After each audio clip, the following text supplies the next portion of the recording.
Hey guys, Brian from Budget Yugioh back with an updated zombie deck profile for October 2019. So I will be taking this deck to regionals in I believe next week. So I'll let you guys know how this goes, but I'm building it to kind of counter the meta. And so this deck destroys Thunder Dragons because Zombie World just shuts them off from going into the extra deck at all. Decent matchup against Salamangreat because you lock out Balinks. And then Orcus isn't really a problem either because they're all dark and we main deck Super Poly.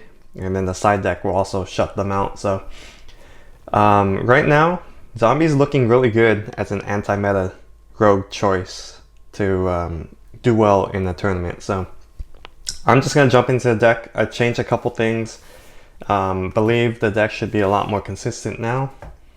And let's just jump into it. So the main monster you're turboing out, Doom King Ballardrock.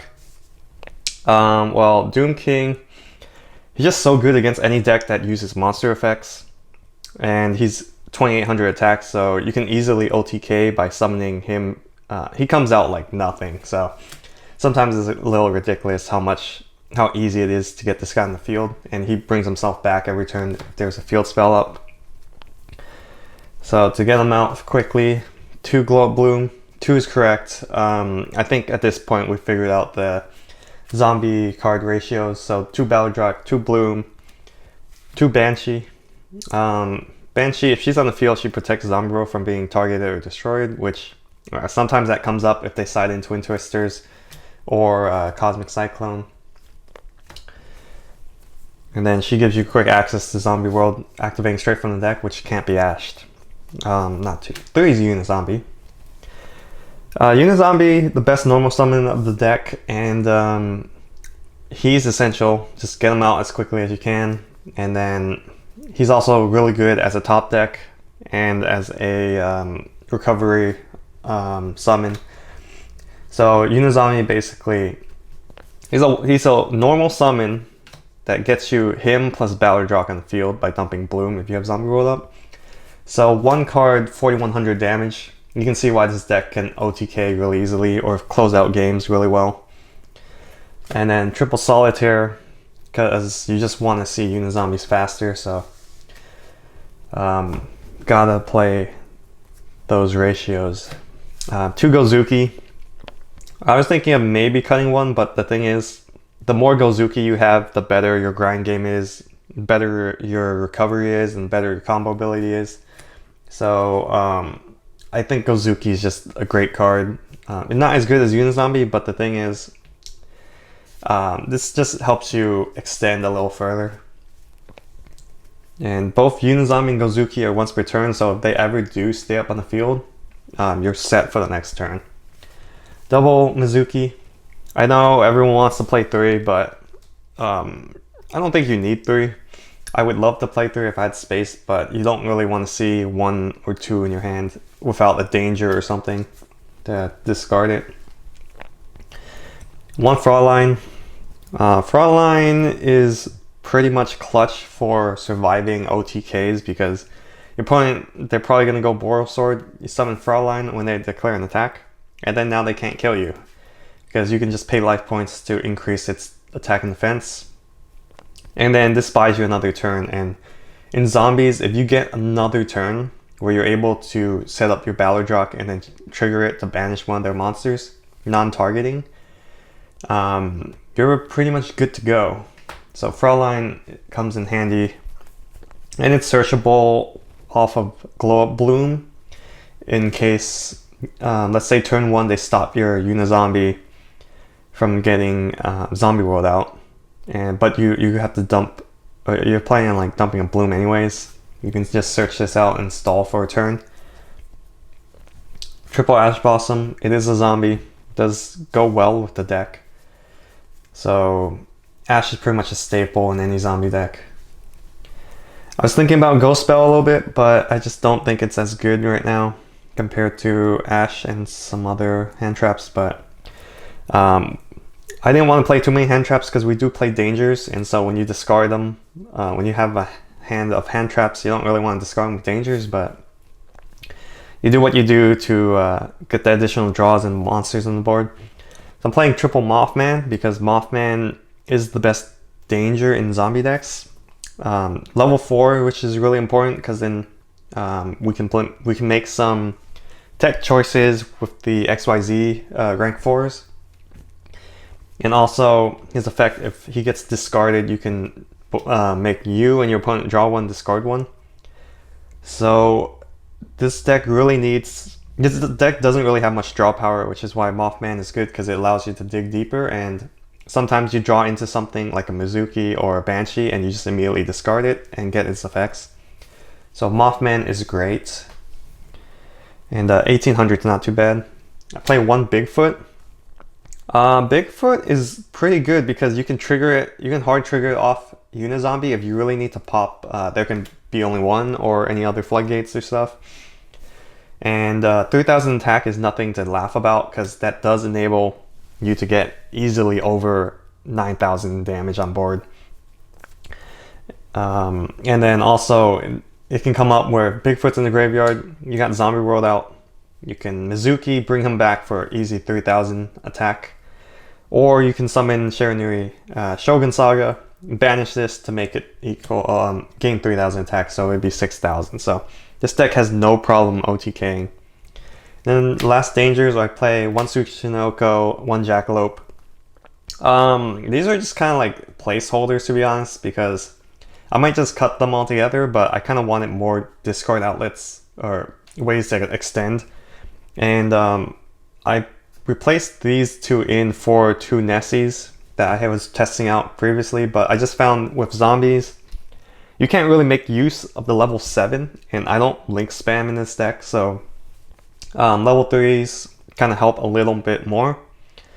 Can help you get into the Red Eye Zombie Necro Dragon more often, and these are just guaranteed monsters on the field. So, I mean, you can try out playing more of these, but I find Mothman, you just want to have having level 4 on the board just makes it a little easier to go into level 8 synchros and rank 4s, you know.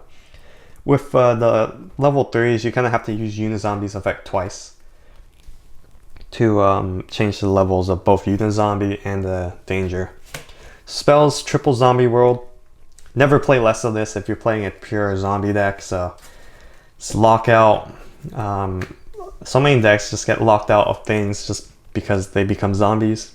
And also True Draco, if you ever play against them, Zombie World, just get it on the field and then don't let them diagram. And then you will win. That's how that matchup works. So triple Super Poly.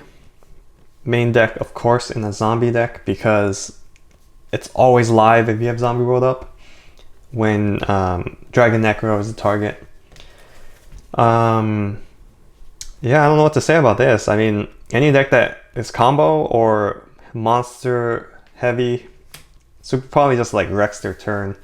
And then it gives you a lot of damage on board to close out games. So that, again, it's not hard to get 8000 damage on board to just swing for game. Triple Call by the Grave.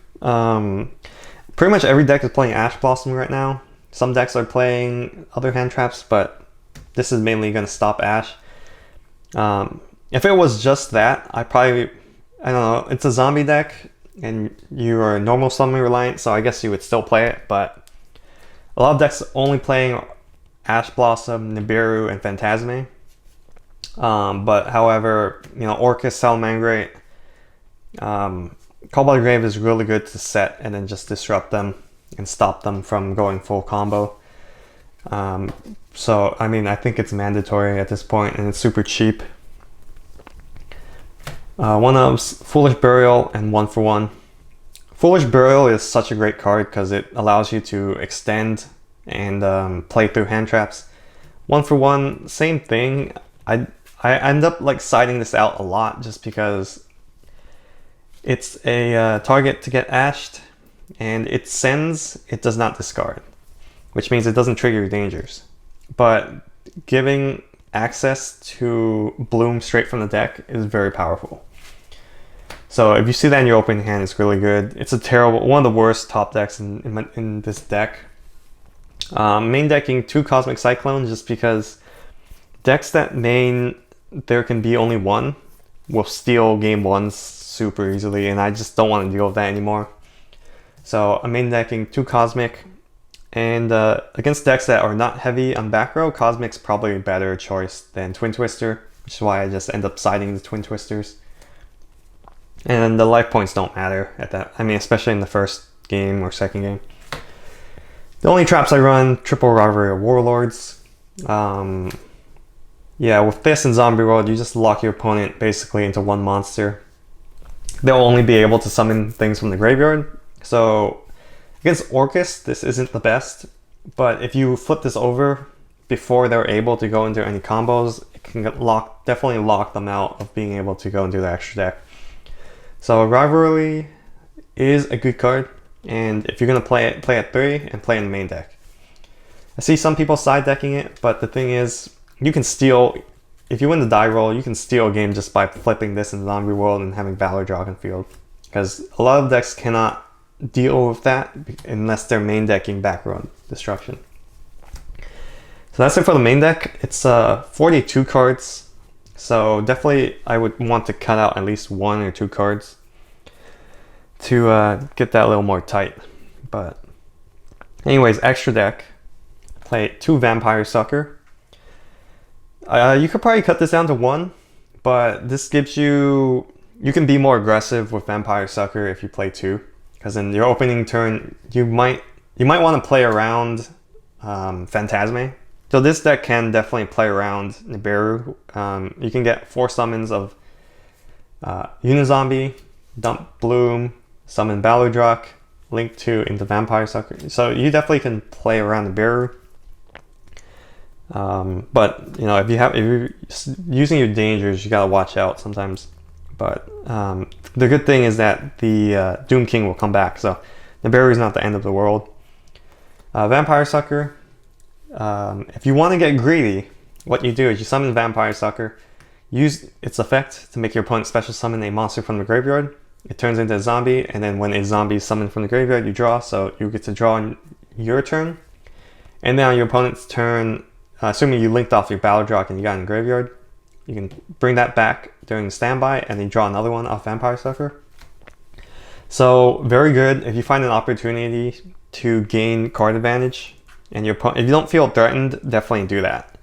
Because then the Baludrock will come back, Vampire Sucker activates, and you can chain Baludrock to banish whatever they summon. Or you just give them something useless and then attack over it. So Vampire Sucker is very strong. Avenged Savior. So this card is good. I don't know. It doesn't always come up where you want to summon it because it's not good going first. But if you're playing through hand traps and your opponent stops you and you're able to get 2 monsters on board, you can still go Avenged Savior, attack into something, dump a Glow Bloom, summon Baludrock. Or you can just dump Baludrock and reduce their monster's attack by 1600, which is, you know, you could beat over a lot of things with that. This is a very handy card to have. Definitely make sure you play that, and it's like 50 cents or something, so there's no reason not to. Link Kuriboh, you gotta play it because you play the Glow Bloom and the 1-for-1, so just a way to hard trigger it, getting it into the graveyard. And then Nightmare Phoenix, back row destruction does come up a lot if you're playing in tournaments, just trust me, you want the Phoenix. And then the Unicorn is just in case. You know, it gives you another option to get rid of things without destroying. And it's the only Link 3 I play. That's it for the links. No need for Boral Sword or Boral Load because Doom King can act as non-targeting removal. And then your other extra deck monsters can easily OTK, so no need for a Boral Sword in my opinion. Red Eye Zombie Necro Dragon. Fun fact, guys, I've summoned this guy maybe 15 times, and whenever I've summoned this guy, I've never lost. So anytime you're in a situation where you have board control and your opponent has 1 monster, go for Zombie Necro, kill their monster, summon back anything powerful. So if that's an extra Doom King engrave, or if that's like whatever monsters that they have that are strong, just bring that back. This becomes a super powerhouse. and close out games like crazy. So also, Shiranuri's Shogun Saga also closes out games really strong. I don't know why they made zombie extra deck monsters like just enact as like game finishers, but we got another option here. You gotta play both of these just because if you dump Bloom, you're locked into zombies, so it's just helpful being able to still summon out a strong monster while having Doom King out from the Bloom. So Shogun Saga, if you banish Doom King from grave, he becomes 5800, and then also like having the Danger Bigfoot, because then he can go up to 6000. And that plus Doom King is already more than enough damage to finish the game. Cyframe Lord Omega. So the backup plan is that if you have nothing good but you've got a Solitaire, you can still make Omega and then recycle a Mizuki for next turn, and then that will allow you to get your Unizombie back. So it's kind of it's a little slow, but you still can rip a card out of your opponent's hand, and if you hit a critical card, then you probably won't get OTK'd, so that's a good thing. So that's it for synchros. You don't really need anything else. There is that one card that came out in Chaos Impact, the Draco Berserker Tenyi. That might be a good choice. I'm going to try that out as soon as I get it. But now on to the Xyz. We got Exciton Knight. This is kind of just a placeholder. I might take this out. I don't know how often you'd be able to get the effect off nowadays, but in worst case scenario, if you're about to lose the game, I mean, if you go into that, why not? To see if you can get come back from that. Abyss Dweller is just really good against other decks right now. Orcust plus Salamangreat, and then I don't know, you're playing against True Draco and you got the zombie thing going for you. Zombie World, you go Abyss Dweller, and they're probably not going to be able to destroy your Zombie World. And then Dugaris Timeless, number 60. He's really good sometimes, and I think I've been testing him out, and if you have a brick hand where you have like Danger Mothman plus a level 4, worst case scenario, you're going to be able to get Zombie World out, and then you can go into him, detach, and then use his effect to draw, and hopefully, you know, his effect, you detach 2 materials from it, and then you draw 2, discard 1, and skip your next draw phase. So we don't care about skipping the next draw phase, because if you're not able to get Ballardrock on board, you're probably not going to win that game anyways. So he can help you, or if you don't get Zombie World out either, let you dig deeper into your deck, which is very important. And then the discard, you're almost always going to have a card in your hand that you wouldn't like in the graveyard. So Dugaris is very good. The other 2 effects to special summon from the grave or double a monster's attack, they're good effects, but in this deck you don't really need those. So the drawing is the main thing that you need. And skipping your next draw is not that bad because we can go into Vampire Sucker to give us additional draws anyways. So Dugaris, I've been testing it out. I've been really liking it when it comes up. It's so sick when you just top deck a Bloom and discard it and summon Ballardrock out. It just gets you back into the game, man. So fusions, they're just super poly targets. Dragon Necro, always live with Zombie Worlds up. Starving Venom Dragon, 2 Darks, it comes up a lot. And then the Salamangreat Violet Chimera, just to make that matchup a little easier. So if you definitely, if you have the extra deck space, you definitely. Side deck is 3 Nibiru. Basically, side deck staple at this point. Just put it in anytime you're against a deck that summons a lot. Hope you draw it turn 1. Double Pankratops.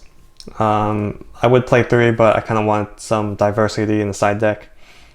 But Pankratops, anytime you go second, just side that in. Double Lancia. Again, I kind of wanted to play 3, but I wanted some other options here to make some matchups easier. Lancia is good against Orcust and Thunder Dragons, and that's what I'm expecting to play a lot against. Double Mind Control. These I might take out, but they're so good going second that they just force out negates and they help break boards. That plus the Pankratops, it's pretty solid. Triple Twin Twister. Back row is the main killer of this deck, so in case you face any heavy control decks, definitely side in the Twin Twisters, and then same thing with the evenly matched. This, if you can resolve this, you're gonna win, pretty much. I've never resolved evenly matched and lost, so you want to see this card. Basically, all the side deck cards you want to see in your opening hand. So that's it for the deck. Hope you guys enjoyed, and be sure to be looking out for that zombie combo tutorial guide, or it's basically just going to be a video explaining all the tips and tricks to make you a better zombie player, because I feel like people say it's not competitive, but if you're playing it right, you know, I tend to just like steamroll a lot of matchups, and so I want to be able to help you guys improve and do better with this deck that is pretty budget. So hope you guys enjoyed the video, and be sure to like and subscribe. Peace.